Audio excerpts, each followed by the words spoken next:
You want me to show, or I don't have to? Yeah, you can take. Yeah, why not? This has gotten deep down the process hole. What am I working on? Welcome to Studio Beancan's Cartoon Breakdown, a repository for all the amazing time-lapse footage being taken by today's greatest cartoonists. It's a new era for comics, and it's a new era for getting into the mind of cartoonists. So, join me at Studio Beancan's Cartoon Breakdown. Here it is. Let's go. Let's do it. I am in the midst of kind of a thread of stories about some orthopedic problems I had last year and my adventures dealing with it, getting care for it, and dealing with my job. And just for the people watching this at home, I'm a bartender as well as a comic book artist. So I really am. Not everyone would bother doing 3-point perspective for the hips there, which I think is good. I think that's a fundamental that I didn't learn until this year. That was a big appeal of Procreate when I first started messing with it, and obviously I haven't moved over entirely to working that way, but I am sort of obsessed with drawing things in perspective, even down to the anatomy of my figures, and it's become. It's I on the one hand I do feel like it's artistically correct. But it also adds something that usually people don't notice, but it just feels right in a different way. Well, it's really important that my work have a sense of depth, because I think that draws the reader's eye in. So if you can create a believable depth of field in your panel, then I think it will be that much more immersive for the reader. That's what I've always found. For sure, yeah.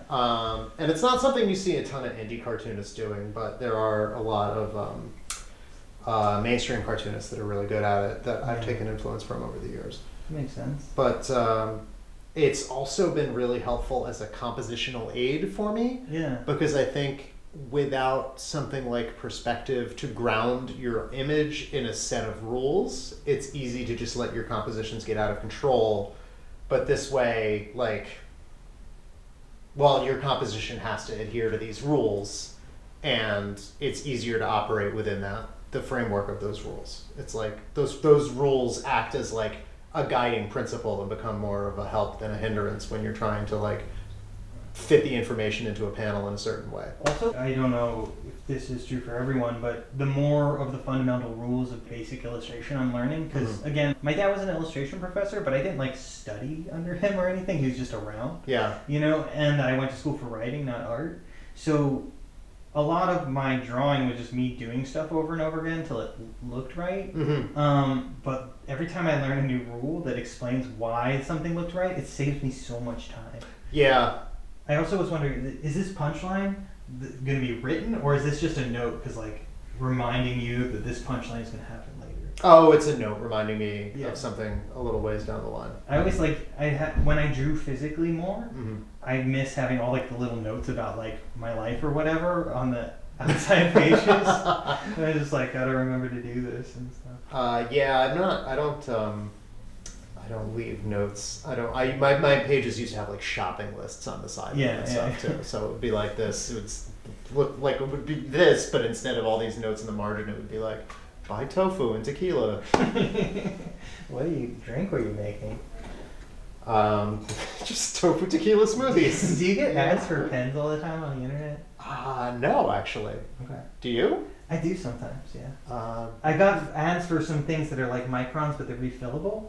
I'm tempted, but I basically bend the tips of every micron I ever use. They're not. I mean, I am lucky if I get 2 pages out of every micron I use. I was really into gray markers for a minute, but then I would I was at the time, again, I lived in Pittsburgh, made $50 a day. I was I cannot handle this marker habit. So I just started using watercolor.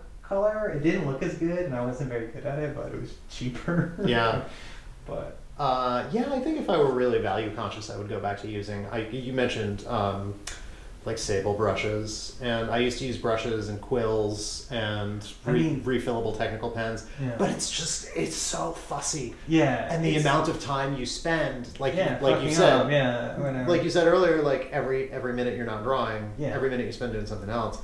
And it's I'm cleaning brushes for at the end of my day, I'm cleaning brushes for like 20 minutes. Yeah. I like stop to wipe out the nibs on my dip pens. Yeah. To the refillable technical pens are a huge pain in the ass. Yeah. They clog up. Yeah.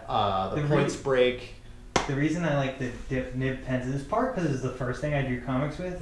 Partially because like, it's just like wearing the shoes that your athlete hero wears. Oh, it's of just course. Like, it's just like I like it, but also I found that I have less arthritis when I do it, and I think it's just because I have to like do this every once in a while instead of just doing the same motion. Oh, that's interesting. I don't know if that's true, but I think that slight variety like helps enough. Yeah. For me. How often do you take breaks? I take 1 an hour now. Okay. I used to do less, and then I did more and then less, and now I'm around like 50 minutes. My alarm goes off. I have like I made a 4-step ladder out of books, and I have my little Druma doll. Do you know what a Druma doll is? It's like a Japanese or Chinese traditional doll based off this monk. But the idea is you paint in one of its pupils with like a goal for your year in mind, and you get to paint in the other one if you do it. And so I have this doll that every time I do an hour, I move it up one of the 4 steps, and at the end of the day, it's on this little 4-step pedestal. And in the morning, I wake up, I do my first hour, put it on the first step, and then go walk the dogs.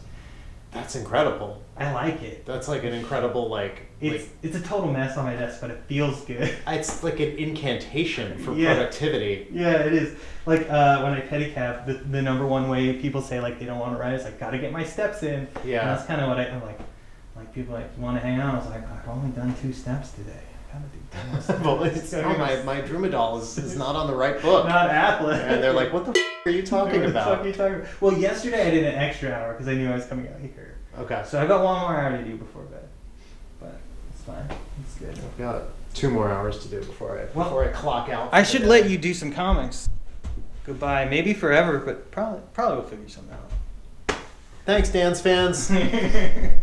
Could always do cartoonists in comic shops getting coffee or something. I would.